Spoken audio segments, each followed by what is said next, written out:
안녕하세요. 오른부동산 신현석 공인중개사입니다.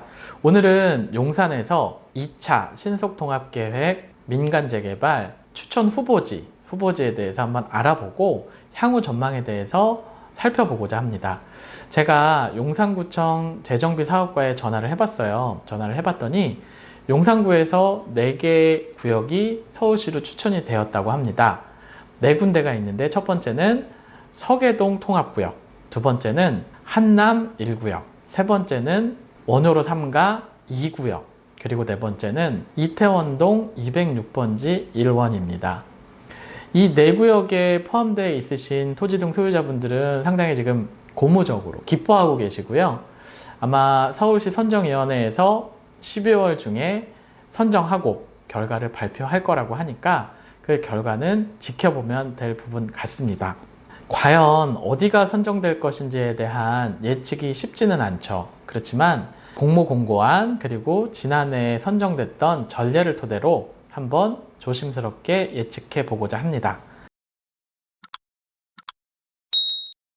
지난 8월 29일 공모공고안을 보면 두 가지로 요약할 수 있어요. 첫 번째는 법령상, 조례상, 주택재개발 지정요건에 맞는 거, 이거 당연한 얘기고요. 두 번째는 토지 등 소유자의 30% 이상 동의가 있어야 신청이 가능했습니다. 네 구역 모두 당연히 이 요건은 갖췄던 걸로 보여지고요. 물론 공모공고안에 보면 세부적인 내용들이 있죠. 각자의 항목에 따라서 노후도라든지 호수밀도라든지 접도율이라든지 이런 각각의 항목에 따라서 변별력 있게 점수가 매겨질 거고, 그중 점수를 높게 받은 지역이 추천돼서 서울시의 정량적 또 정무적 판단에 따라서 판가름 나게 될 거라고 보여집니다. 4지역 모두 재개발이 시급하고 또 토지 등 소유자분들이 하고자 하는 의지가 분명하기 때문에 신청한 거잖아요. 그렇지만 서울시에서는 지역 안배를 또 생각하지 않을 수가 없어서 구당 1개, 혹여 경쟁하면 2군데까지 지정을 한다고 하니까 이 부분은 지켜봐야 될 부분인 것 같습니다. 예측을 위해서 조금 더 세밀하게 제외 대상을 한번 살펴보면요, 2가지로 말씀을 드릴 수 있어요. 첫 번째는 현재 다른 사업이 진행되고 있는 지역입니다. 공공재개발로 진행된다거나 역세권 도시정 비용 등으로 진행이 되고 있는 곳을 신통기획으로 할 이유는 없으니까. 그리고 두 번째는 토지 등 소유자의 30% 이상이 반대하는 지역입니다. 동의하는 것도 30% 이상이지만 또 구역 해제, 지정 해제를 신청할 수 있는 것도 30% 이상 동의가 있으면 가능하기 때문에 소모적인 행정을 할 필요가 없다라는 판단 하에 그런 거겠죠. 여기에 더해서 현금 청산 대상자 수가 많은 지역은 제외하기로 했습니다. 현금 청산 대상자가 많다라는 것은 저항이 많다라는 얘기기도 하고, 그렇다 보면 순조롭게 원활하게 진행되기가 어려운 것이 분명한 현실이니까요. 그리고 기존에 진행했던 공공재개발이나 신속통합기획, 민간재개발에서 최종적으로 탈락한 지역, 그 중에서도 미선정 사유가 해소되지 않은 지역도 제외키로 했다고 하죠. 이것도 결국에는 서울시는 될 곳을 밀어준다 라는 스탠스로 보면 될 것 같습니다. 그래서 관심이 가는 곳이 한남 1구역 그리고 서계동 통합구역입니다. 지난번 영상에서도 제가 살짝 말씀드렸지만 여기 재수생이에요. 전년도에 신청을 했었고 최종 4배수 추천지까지 올라가서 서울시의 판단까지 갔던 지역입니다. 그랬는데 거기는 분명하게 미선정됐던 그 사유를 알고 있었을 거고요. 그 부분에 대해서 어느 정도 걷어내고 신청했기 때문에 이번에 선정 가능성이 상당히 높아 보입니다. 제 개인적인 예측이지만 틀릴 수도 있겠지만 이번에 이 2개 구역 내에서 2차 신속통합기획 민간재개발 후보지가 나올 거라고 저는 생각하고 있습니다.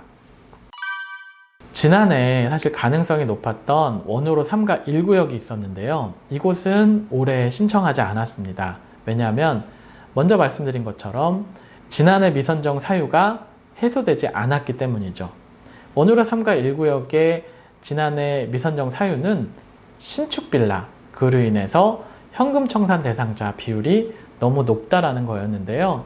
이것은 원효로 3가 1구역의 구역 특성상 구역계를 조정하면서 할 수 있는 것이 아니었기 때문에 결국에는 권리산정 기준일, 올해 1월 28일로 지정된 고시된 권리산정 기준일의 조정 없이는 해결될 수가 없다라는 부분에 그 문제가 있습니다. 하지만 그럼에도 불구하고 원효로 3가 1구역을 저는 상당히 긍정적으로 보고 있는데요. 첫 번째는 작년에 그 후보지 선정 결과가 발표되면서 이 지역이 토지거래 허가 구역으로 지정이 됐고, 두 번째는 건축 허가가 제한됐습니다. 건축 허가가 제한됐다라는 것은 분양 대상으로 논란이 될 만한 신축 다세대 주택, 신축 주택 조합원이 더 이상 늘지 않는다라는 뜻이기도 합니다. 그렇기 때문에 토지 등 소유자의 무제한적인 증가를 막게 된 거예요. 방어를 잘 하게 된 결과를 낳게 된 거죠. 그래서 원효로 3가 1구역은 내년 2023년 12월 31일까지 공공재개발이나 신통기획 후보지로 선정이 되지 않는다면 1월 28일이라는 권리산정 기준일이 리셋이 됩니다. 그리고 토지거래 허가나 건축행위 제한은 여전히 유효하겠죠. 결국 제가 말씀드리고 싶은 건 지금 현재 원효로 3가 1구역이 400명의 조합원 그리고 신축 조합원이 100명가량으로 보여지는데 이 500명의 확정적인 분양 대상을 가지고 사업을 논할 수 있게 된 거죠.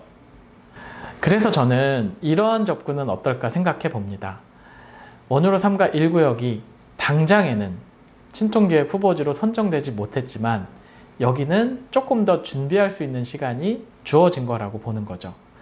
400명이 500명이 되었지만 더 이상의 신축조합원의 증가는 없고 이 400명, 500명이 절충안을 잘 찾아서 협의한다면 여기는 내후년 2024년 신속통합기획 민간재개발에 신청하기가 좋고요. 미선정 사유가 해소됐기 때문에 안 될 이유가 없죠. 조금 더 묵혀서 더 높이 도약할 수 있는 준비가 되는 거라고 저는 생각합니다. 그러한 측면에서 이번에 4배수 추천 후보지로 들어갔지만 혹여 탈락하는 지역이 있다면 이 원효로 3가 1구역과 똑같은 상황이 될 거라고 저는 생각합니다.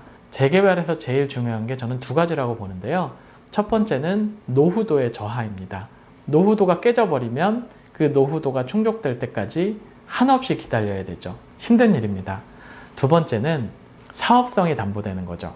너무 많은 쪼개기가 들어온다면 이 지역 내의 사업 자체가 힘들어질 수가 있거든요.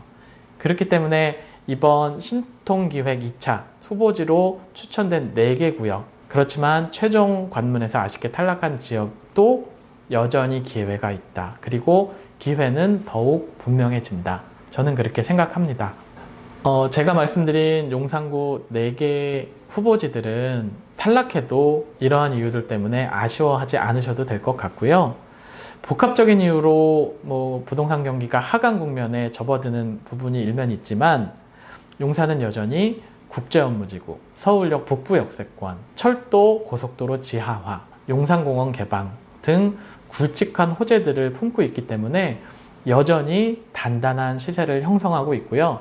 그 단단함은 물러지지 않고 앞으로 더욱 공고하게 그 가치를 지탱해 나갈 수 있는 지역이라고 저는 확신하고 있습니다. 오늘 여러분들께 제가 조금 개인적인 생각을 많이 섞어서 말씀을 드렸는데요. 이 내용이 100% 맞는다고 말씀드리긴 어렵지만 여러분들께서 재개발 투자, 특히나 용산에 투자하시는데 도움이 되셨길 바랍니다. 더 궁금한 점 있으시면 언제든 연락 주시고요. 제가 친절하고 확실하게 상담하겠습니다. 감사합니다.